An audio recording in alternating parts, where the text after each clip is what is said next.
Please calm down. We want to talk about presents tonight, particularly women's presents. Women require a lot of gifts. You have Christmas, their birthday, Valentine's Day, Mother's Day, anniversaries. They constantly have their hands out. Every 3 weeks, you got to buy them something.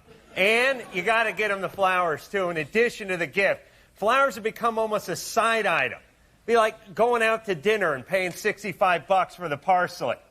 I cannot justify spending that much money on something that is dead before I even get it home. I'm mad when I spend 50 cents on a goldfish and it dies. Yeah. But you fry it up with a little butter and you don't feel so bad. Listen, settle. Jimmy does not eat goldfish. Except for when he was in the fraternity.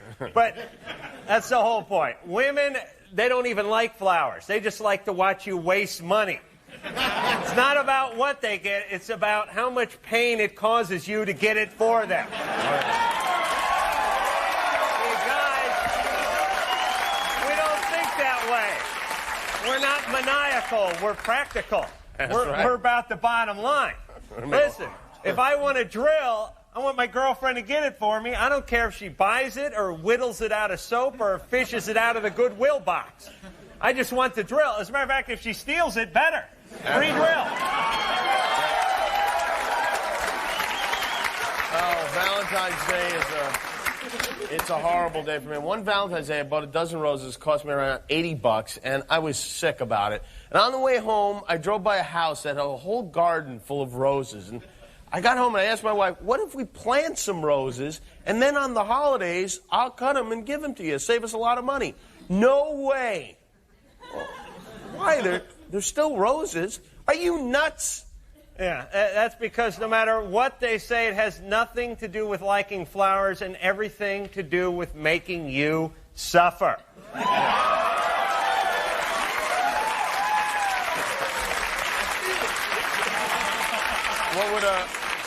What would make them happiest is if while you bought the flowers, someone beat you with the hose. Yeah. A lot of the pain we do bring on ourselves. You ever send a bunch of roses to your girlfriend at work? She's happy. Every other broad in the place is pissed. Namely, my girlfriend. She comes home that night. Tammy got a beautiful bouquet today. Why? Someone died? No. Tammy get thrown from a horse? No. She lose a limb? No. Just because. Oh, Christ, no. Not just because. Hey, guys, stop sending flowers just because. And under no circumstances do you send them to her work. That's like sending your kid to school with head lice. It's irresponsible. You don't want that spreading into the community. Flower guy comes to the door, every female head in the office turns. Ooh, flowers. Yeah, who's that for? Those goddamn delivery guys, they don't go right for the desk either. They do a victory lap with that bouquet. They hold it over their head like it was the frickin' Stanley Cup. Just because, everybody, just because. Oh, everyone can see how wonderful Tammy's husband is. I would like to put a foot up that Tammy's husband's ass.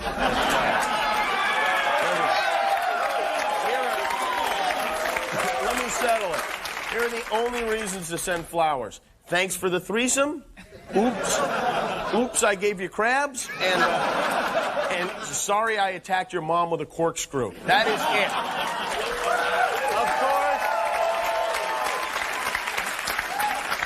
Of course, none of this applies to our lovely Juggy Dance squad. Of course not.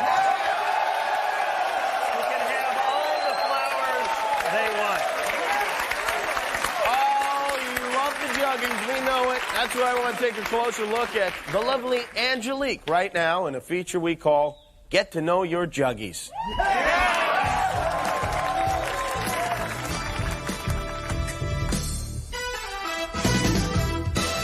Juggy Dance Squad girl Angelique did not fall from heaven, but was born in Frankfurt, Germany, and moved to the United States at age 4. In high school, she was the captain of the cheerleading squad and voted class flirt. Angelique's still blowing men away, and often gets guys' attention by showing them her bare bottom. Now that's what I call a nice asset. Angelique is a fierce competitor who enjoys spending quality time with her man, romantic drives up the coast, and s'mores, the chocolatey campfire treat. When she's not jugging it up on the Man Show, Angelique volunteers as a traffic safety officer, where this go-go girl says stop in the name of Jug.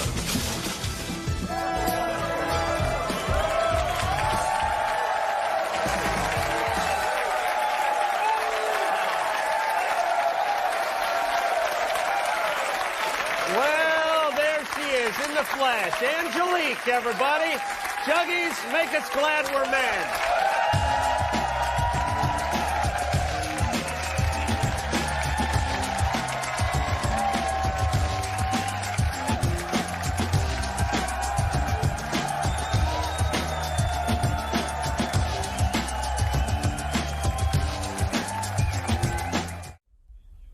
This is the Man Show Hall of Fame.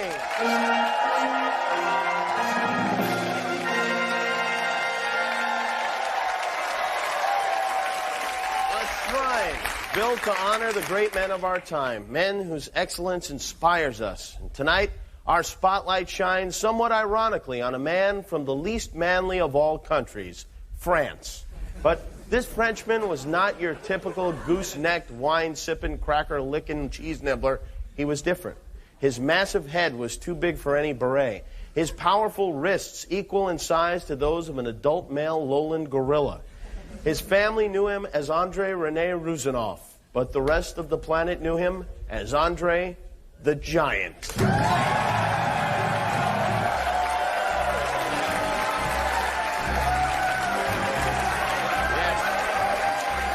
Born 6'4", 255 pounds, André burst from his mother's uterus like a Kool-Aid commercial. Thanks to an overactive pituitary gland, at age 9, André was the largest animal on his parents' farm. But farm life did not suit the man-child. His dreams were as big as his waistband. He longed to travel the world. And so, on his 14th birthday, André left his small village for the lights of Paris, where, like many young men with stars in their eyes, he was taken in by professional wrestlers. They saw something in the youngster. Perhaps it was the way he carried himself. Perhaps it was the gleam in his eye. Perhaps it was his freak-like physique. Whatever the case, the wrestlers taught him their craft, and while the boy learned, he grew and grew, ultimately peaking at an astonishing 7'5", 525 pounds. The Giant tore through opponents like Rosie O'Donnell through a box of ring-dings.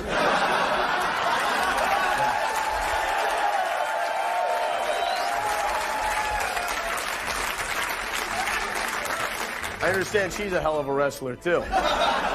No man was his match inside the square circle or at the dinner table. His appetite for food and drink was legendary. He was known to eat 16 steaks and 12 lobsters in one sitting. One night in Germany, the Giant guzzled an astounding 117 bottles of beer before his bladder burst and flooded the bar. His magnetism was magnetic. All around the globe, women flocked to André. But he never married. His life was that of a nomad, always on the move. His only true love was Lady Liberty.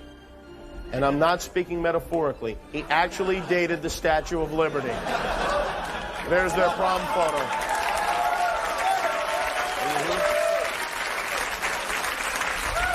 Andre longed to have a family, but he could not have a family because he was hung like a Duraflame log. He faced many physical impossibilities. He was unable to dial a phone because his fingers were too large. He was forced to lay in the aisle of planes because the seats could not accommodate him. Toilet lids could not be closed after his tremendous dumps. But despite those limitations, Andre headbutted and body slammed his way across America and into our hearts. He was one of the most famous athletes in the world. His championship bout with Hulk Hogan drew 92,000 fans to the Pontiac Silverdome, a record that still stands as the largest crowd ever to see an indoor sporting event. He went on to star in movies as well, successful movies like The Princess Bride. And Andre's only disappointment came on Broadway, where his starring role in the musical Peter Pan drew unfavorable comparisons to Sandy Duncan. Doctors said the Giant would not live past the age of 45, but again, he proved them all wrong, living to the ripe old age of 45 and a half. On January 27th, 1993, Andre left us when he tragically choked to death on a Chrysler K car. But in a world of diet soda, exercycles, and veggie wraps, men like the Giant are a dying breed. He lived life to the fullest, and tonight, we are proud to induct Andre the Giant into the Man Show Hall of Fame.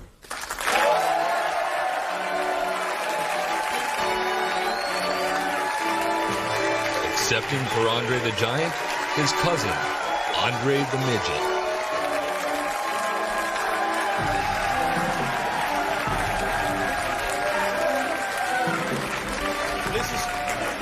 This is Andre's cousin, Andre the Midget. Thank you. Thank you for this great honor. My cousin Andre would be very proud to be here tonight. He loved to make people laugh. I remember one time we were at the beach. He stuffed at me up his butt and jumped in the water. I nearly drowned, but it was worth it to see the smile on his face when he farted me back to shore. On behalf of the Giants family, I thank you. This is a little guy with a big heart. Oh, from midgets to monkeys, we covered all, fellas. This is the Man Show. Come here, you. Come here.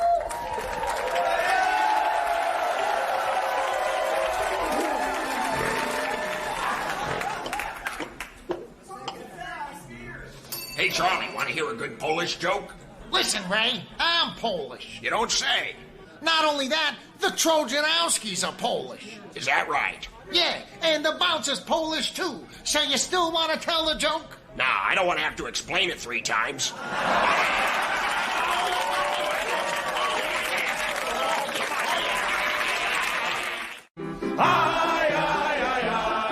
Your mother does cartwheels on doorknobs. Here comes another verse that's worse than the other verse, so waltz me a Conrad Willie.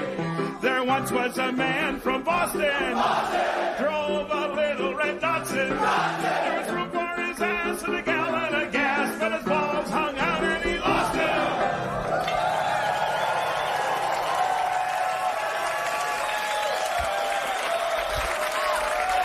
All right, welcome back to the Man Show. Let me throw a few words at you.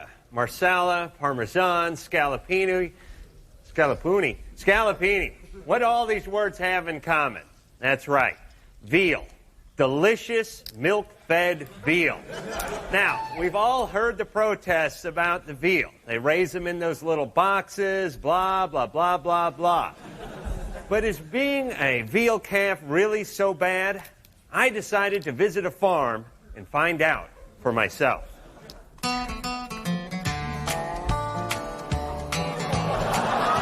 at the Veal Ranch. It already sounds like fun. Come on, let's go inside. To guarantee the scientific nature of this experiment, I will spare myself no sacrifice. As you can see, I've shed my human clothes to more accurately reflect the veal experience. Calves spend a lot of time suckling, and that's just what I am gonna do. But after all, I'm no calf, so I'm gonna duplicate this aspect of veal life with a human counterpart.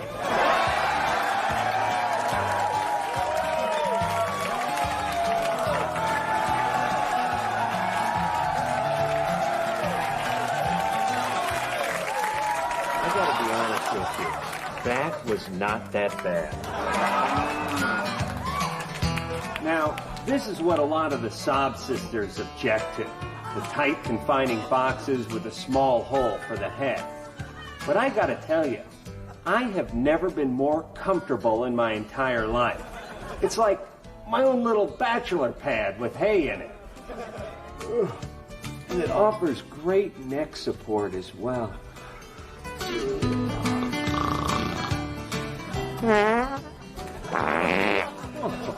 Hey, not bad. That's another nice thing about having my head separated from my body by this box. I never have to smell my own bodily effusions or excretions. One more so-called deprivation of the veal calves is that he's force-fed all day long. Some hormone-enriched grain mixture is the favorite food of calves. But for me, it's lasagna.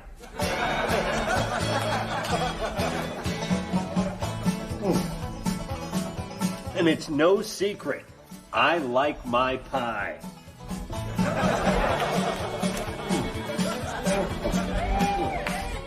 Well, what have we here? Are you kidding me? It's like I died and went to heaven.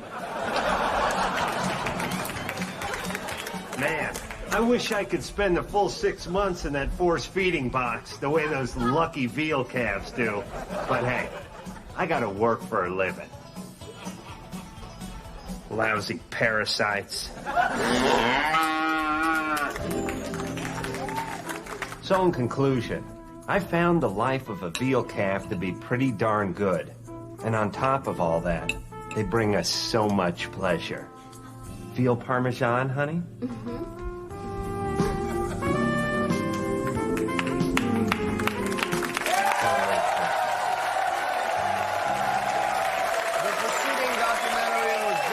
By the Humane Society of America. Thanks so much for watching. We'll be right back. How it really happened. The truth behind the tragedy. Oh, and you wonder why I don't dress up for you anymore? Because you don't take me anywhere, Mr. Big Shot.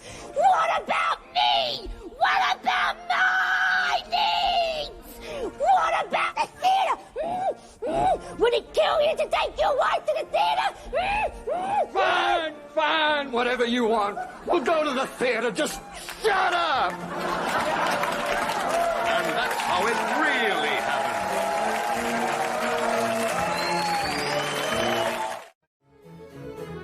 I don't have a son, but if I did, I would let him know that whether he was straight or gay, I would love him anyway, as long as he wasn't gay.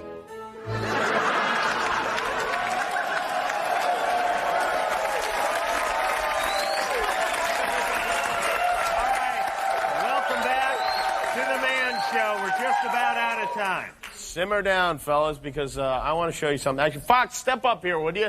Our announcer, the Fox, come down. I want you to see something.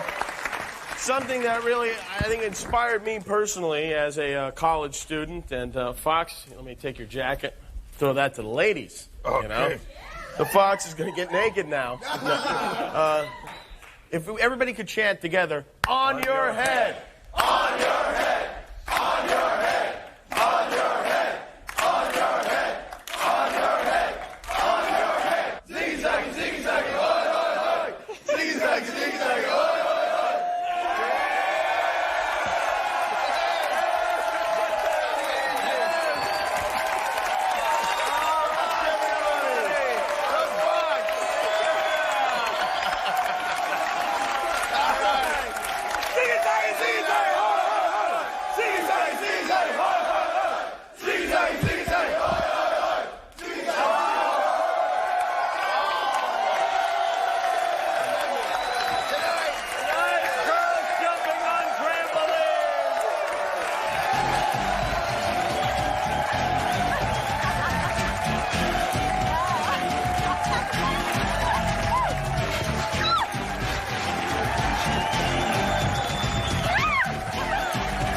Show is a Stone Stanley production in association with